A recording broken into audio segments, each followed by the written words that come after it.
Bismillah, reprise, Inch'Allah, on va faire la partie numéro 3 du TP numéro 3, bien sûr.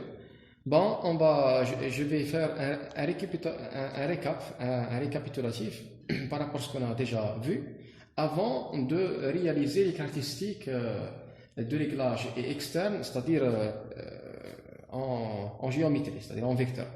Avant de réaliser ça, on doit faire un récap rapide. Bon, on commence par détermination des éléments du modèle équivalent. C'est très important, c'est XL et XA.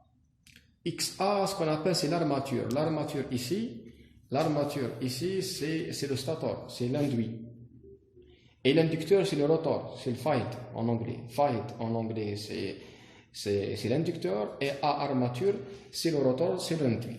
Ça veut dire le XA, c'est du côté statorique. Bon. Qu'est-ce qu'on va faire? On va faire un flash sur le court-circuit lorsque V est égal à 0. On a vu que l'équation E est égale Vs plus Ra IS. Ra ici, c'est une résistance d'induit, c'est résistance du stator, parce que le stator ici, c'est l'induit, c'est l'armature en anglais, plus J oméga S XS. Le V, puisque le stator est court-circuité, ça veut dire le V au niveau du stator est égal à 0. Le V au niveau du stator est égal à 0, c'est normal. La tension est nulle. Il n'y a pas, l'impédance est très faible. D'accord? Ne pas confondre entre deux paramètres. Le J oméga S, le JXS oméga S, ce J-là, il est différent par rapport au courant d'excitation. Ce J-là, c'est juste pour dire que nous sommes dans la partie complexe, c'est-à-dire partie réelle, plus J, partie imaginaire. Mais ce J-là, c'est un courant d'excitation au niveau du rotor. On va réaliser des tests expérimentaux où on va varier ce J-là de 0,51 jusqu'à 0. On va diminuer. D'accord? Ce J-là, c'est un G mathématique géométrique et celui-là, c'est un paramètre électrique au niveau du rotor. Ne pas confondre ces deux-là, ne sont pas les mêmes. Bon. Aussi, RA est égal à RS. On sait que l'armature en anglais, c'est le stator dans ce cas-là, puisque c'est une machine synchrone. Ça veut dire que c'est un induit. C'est l'inverse par rapport à la machine asynchrone. La machine asynchrone, l'armature, c'est le rotor. C'est lui l'induit. D'accord? Ça, c'est très important. Alors, un petit récapitulatif, c'est qu'au niveau du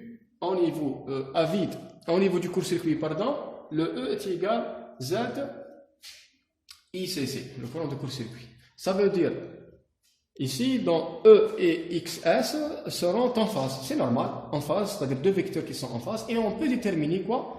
On peut déterminer XS, c'est la réactance synchrone, ou L oméga S. Cette réactance synchrone, elle prend le nom c'est-à-dire du savant qui a découvert, c'est l'inductance de Beschenberg. Alors, pour déterminer la réactance de Beschenberg, XS, on aura besoin de deux essais. Cette information est assez importante, vous devez l'apprendre. C'est que pour déterminer la réactance de Beschenberg, on doit faire l'essai à vide, c'est-à-dire une courbe.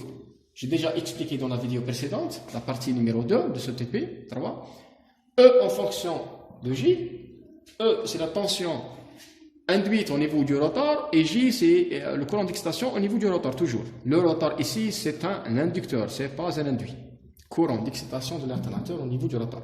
Et ici, en court-circuit, le courant de court-circuit, bien sûr, au niveau du stator, bien sûr, en fonction du courant d'excitation. Ces deux essais nous permettent de comprendre ou bien de déterminer la réactance de Beschenberg. Une courbe qui est linéaire et une courbe qui est linéaire, après ça devient saturé. La saturation, c'est dû au courant d'excitation par rapport à la tension. À un moment donné, le rotor sature. Bon, je viens de finir la partie 3 de ce TP numéro 3. La partie suivante, Inch'Allah, on expliquera en détail les différentes caractéristiques de réglage et externe, mais pas avec équation mathématique, mais plutôt avec la géométrie. Voilà. Merci pour votre attention.